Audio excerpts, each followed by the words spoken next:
ओम शांति। राजयोगी जीवन की आधारशिला ब्रह्मा भोजन, इस बुक से हम सभी सुन रहे हैं। आज हम सभी सुनेंगे आदरणीय राजयोगिनी ब्रह्मा कुमारी कमला दीदी, श्यामनगर, कोलकाता। उन्होंने कहा है, बाबा ब्रह्मा भोजन बनाने में जाति धर्म को न देख आत्मा की पवित्रता को देखते थे। बाबा ब्रह्मा भोजन बनाने में जाति धर्म को न देख आत्मा की पवित्रता को देखते थे।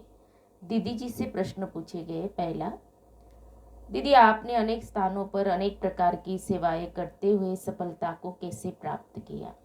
दीदी जी का आंसर, जब हम आगे बढ़ते हैं तो उतार चढ़ाव तो आते ही है। उतार चढ़ाव तो जिंदगी का एक नियम है, लेकिन जिसके साथ स्वयं सर्वशक्तिमान परमात्मा हो और बड़ों का हाथ सिर पर हो, उसके लिए परिस्थिति कुछ होती ही नहीं है।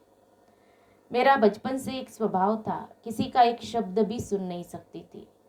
मुझे जरा सा कोई एक शब्द बोल देता था तो लगता था इससे तो मर जाना अच्छा है। इतना मैं रोती थी।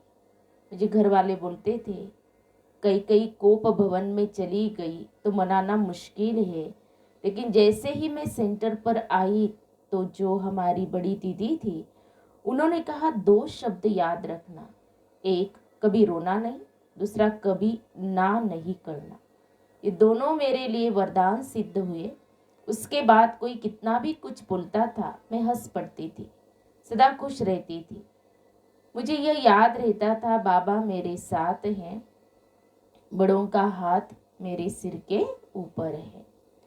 नेक्स्ट क्वेश्चन, दीदी क्या यज्ञ में भोजन बनाने में जाति भेद धर्म भेद आड़े आता है? दीदी जी का आंसर, एक बार की बात है, माउंट आबू में एक मुस्लिम बहन भंडारे में जाने से संकोच कर रही थी। बाबा ने उसे कहा, बच्ची तुम अंदर जाओ, भोजन बनाओ। उस बहन ने कहा, बाबा मैं तो मुस्लिम हूँ, मैं कैसे बनाऊंगी, आप तो नहीं खा सकोगे।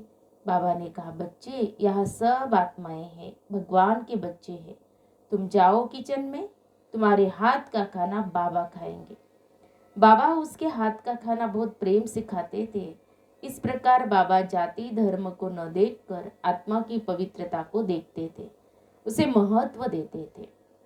नेक्स्ट क्वेश्चन, निर्मल शांता दादी और संतरी दादी से आपने भोजन के बारे में विशेष क्या जाना? दीदी जी का आंसर, कोलकाता में संतरी दादी रहती थी और निर्मल शांता दादी भी रहती थी। संतरी दादी तो बिना भोग के कुछ खाती ही नहीं थी। संतरी दादी को चटनी बहुत पसंद थी और भोग सजाने की सेवा मेरी ही थी। एक बार मैं जल्दबाजी में भोग की थाली में चटनी रखना भूल गई। वहाँ का नियम था कि ट्रैफिक कंट्रोल के समय 10 मिनट योग लगाते थे। उसी समय बाबा को भोग भी लगता था। मेरे को 5 मिनट के बाद अचानक याद आया कि अरे, मैं तो चटनी रखना भूल गई। हम भगवान को स्वीकार करा रहे हैं तो उसमें अधूरा भोग, यह तो ठीक नहीं है। फिर भी मैंने सोचा कि बीच में नहीं, जैसे ही सफ़ेद लाइट होगी तभी हम थाली उठाएंगे। अगर दादी ने देख लिया तो दादी चटनी नहीं खाएंगे। भगवान तो जानी जाननहार है, वह सब कुछ जानते ही हैं। जैसे ही सफ़ेद लाइट हुई, दादी ने कहा कि आज अधूरा भोग आया है, पूरा भोग आया ही नहीं है। मैंने कहा, जी हाँ, अधूरा भोग आया है। तुरंत मैंने चटनी लाई, बाबा को दोबारा भोग लगाया गया तो बाबा ने उसको स्वीकार किया। उसके बाद सभी ने ब्रह्मा भोजन खाया।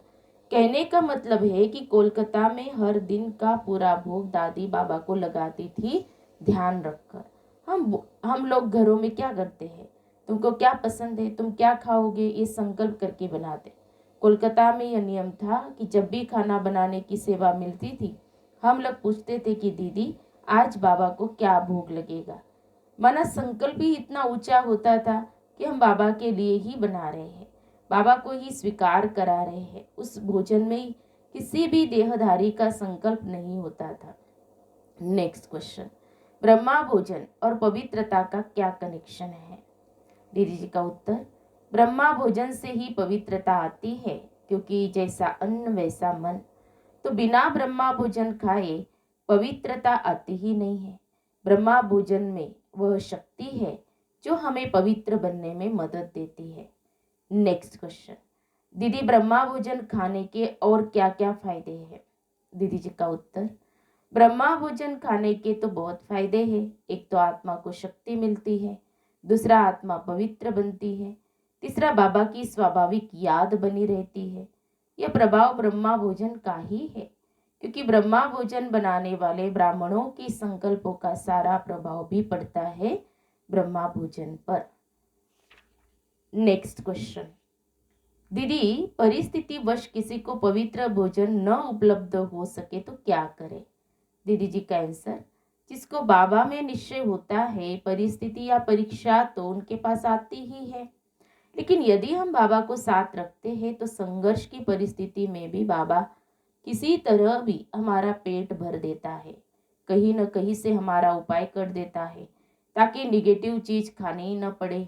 बाबा ने कहा है बच्चे, अंत में भी जब खाने को नहीं मिलेगा तो भी 2 रोटी बच्चों को जरूर खिलाऊंगा।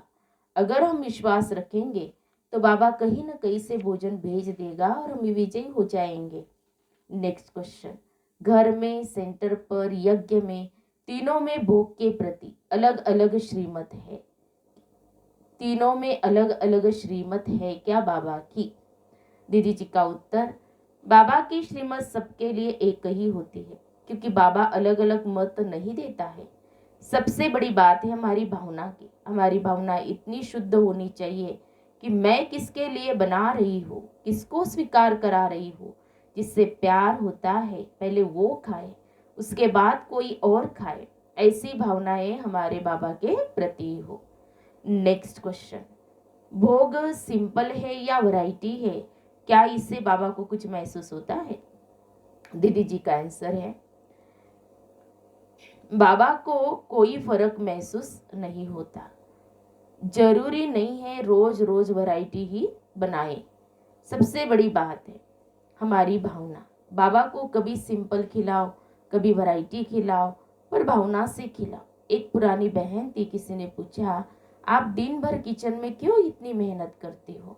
बोली, मैं जितनी देर किचन में रहती हूँ उतनी मुझे बाबा की याद सहज बनी रहती है।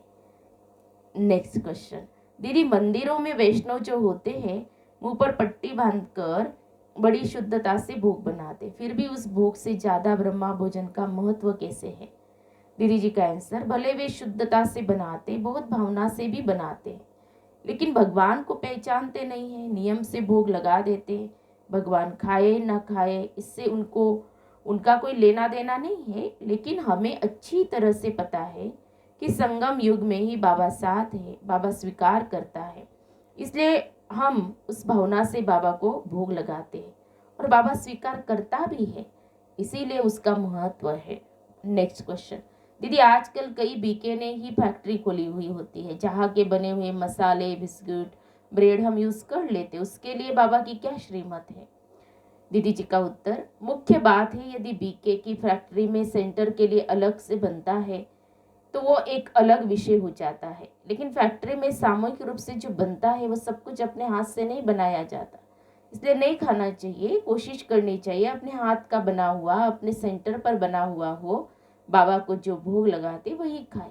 लास्ट क्वेश्चन, दीदी आपकी जिंदगी में ऐसा कोई अनुभव कि ब्रह्मा भोजन खाया और जिंदगी परिवर्तित हो गई? दीदी जी का उत्तर, ब्रह्मा भोजन का महत्व तो बहुत ज्यादा है, ऐसे कई अनुभव है। ब्रह्मा भोजन से मनुष्य के जीवन परिवर्तन होते हैं।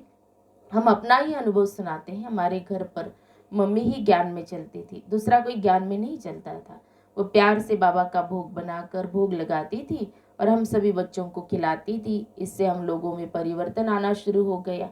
हम लोग बहुत चंचल थे बचपन में, कोई सोच भी नहीं सकता था कि सेंटर पर रहेंगे, लेकिन बाबा के भोग का ही जादू रहा होगा या हमारी लौकिक माँ की शुभ भावनाएं रही होंगी कि मेरे सब बच्चे ऐसे बने, या हमारे किसी जन्म के श्रेष्ठ कर्म होंगे जिन्होंने हमको बाबा का बना दिया।